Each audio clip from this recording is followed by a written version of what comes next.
What if you learned the chronicle of the Alamo, that fabled conflict engraved upon the soul of Texas, conceals truths almost entirely unknown? Truths unveiled from the perspective of one who endured it, Joe Travis, the enslaved man of Colonel William Barrett Travis. His testimony draws aside the veil on the unremitting fatigue, the frantic bravery, and the raw brutality that characterized those last moments. You will learn how the garrison, utterly spent, confronted a foe that attacked without warning or mercy, how Colonel Travis battled with ferocious resolve until his final moment, entangled in a fatal struggle with a Mexican officer. You will see the vicious close-quarters fighting, the demise of legends such as Jim Bowie and Davy Crockett, and the grim commands from Santa Anna that decided the destiny of those captured. Yet this transcends a mere combat narrative. It is an unvarnished view into war's human toll, the women and enslaved individuals trapped within the storm, the callous harshness of the killings, and the eerie aftermath where the dead were consumed by fire and history was nearly lost. Joe Travis's account endured the carnage and the flames, providing a scarce and startling viewpoint on the Alamo frequently absent from historical texts. From the cacophony of combat to the bleak quiet that ensued, from the incendiary rhetoric of Santa Anna to the spectral image of the fallen heaped together, this is a tale of rebellion, anguish, and the relentless drive to endure.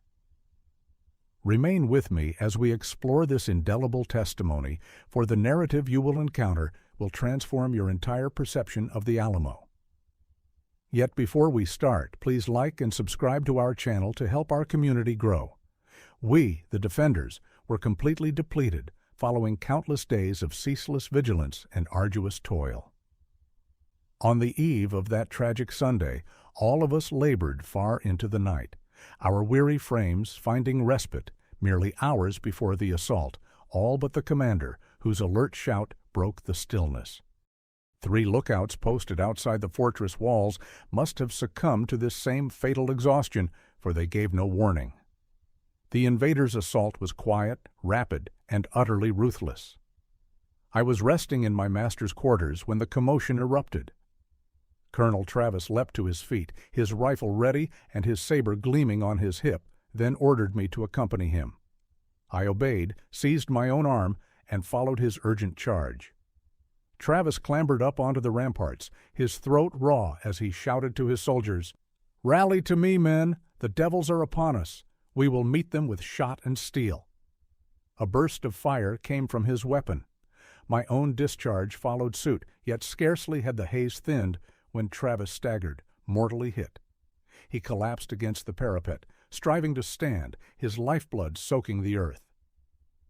Twice they raised their scaling ladders, twice repelled by determined defenders, though I saw little of the fray.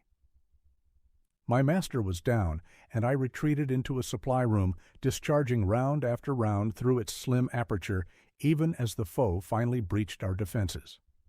On their third attempt, the assailants scaled without resistance, pouring into the compound like a relentless flood. From my place of concealment, I heard the fatal shots. Concerning Jim Bowie, the reports state he discharged his pistol from the doorway of his infirmary until his final gasp. When his adversaries discovered him, his remains were slashed to pieces, nearly impossible to identify. Davy Crockett and a handful of his men were discovered fallen together, surrounded by a score of slain Mexican soldiers, a somber testament to their resolute last stand. The women and African Americans within the compound, myself among them, were largely shown clemency. A single woman perished, hit by an errant shot as she darted between the artillery pieces.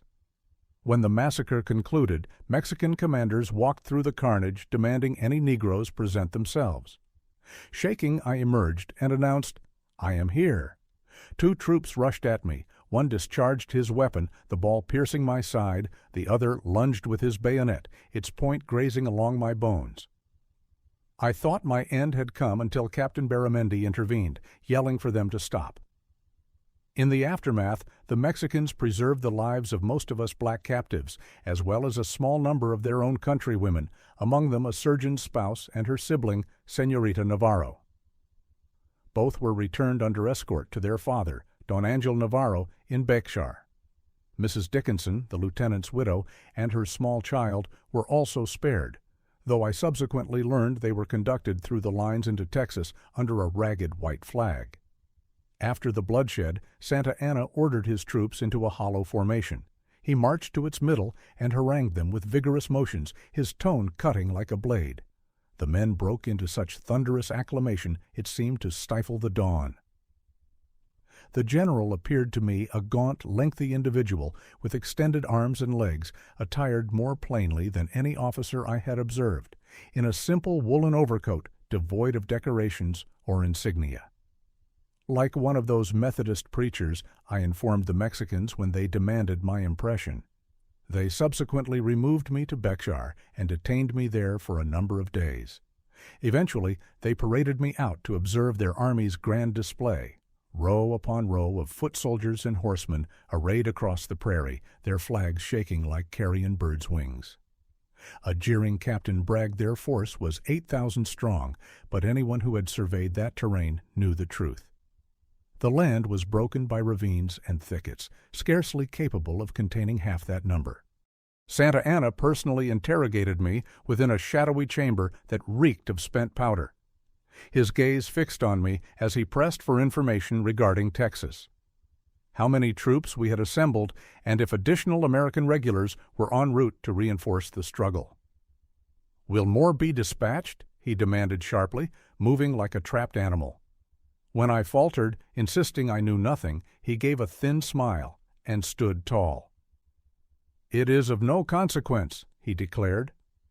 "I possess sufficient forces to raise my banner over your capital of Washington." His voice grew icy, as if the notion provided him a private amusement. Afterwards I observed through a crack in the wall as enemy soldiers stacked our deceased, Travis, Crockett, and all the rest, into a macabre pyramid. They soaked the corpses in fuel and ignited them. The dense, dark plumes spiraled into the heavens, leaving a putrid odor that lingered on my garments for days. Some of the troops chuckled as they tossed shattered wood onto the blazing fire. Others made the sign of the cross and turned from the sight in quiet solemnity. Joe Travis's narrative persisted through everything.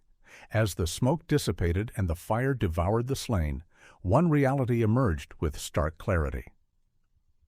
The tale of the Alamo is infinitely more intricate and unsettling than the myths we have inherited. Joe Travis's first-hand report compels us to face the brutal, unembellished reality that underlies the valor and the atrocity. Yet what truly occurred in those last minutes? In what manner did the bravery of a handful forge the fate of a country? And what truths remain interred within the cinders, still awaiting discovery? Now, I am interested in your perspective. Which element of Joe Travis's account astonished you the most? Do you feel the authentic history of the Alamo has been concealed for generations? Might additional testimonies from those present be lost to time? Share your opinions and conjectures in the comments section below. Let us decipher this enigma collectively. Remember to like, subscribe, and activate the notification bell to ensure you catch our next exploration into the hidden narratives that forged our reality. History is never entirely past. It simply awaits those with the courage to hear its whispers. Don't forget to like and subscribe to our channel to help support our community.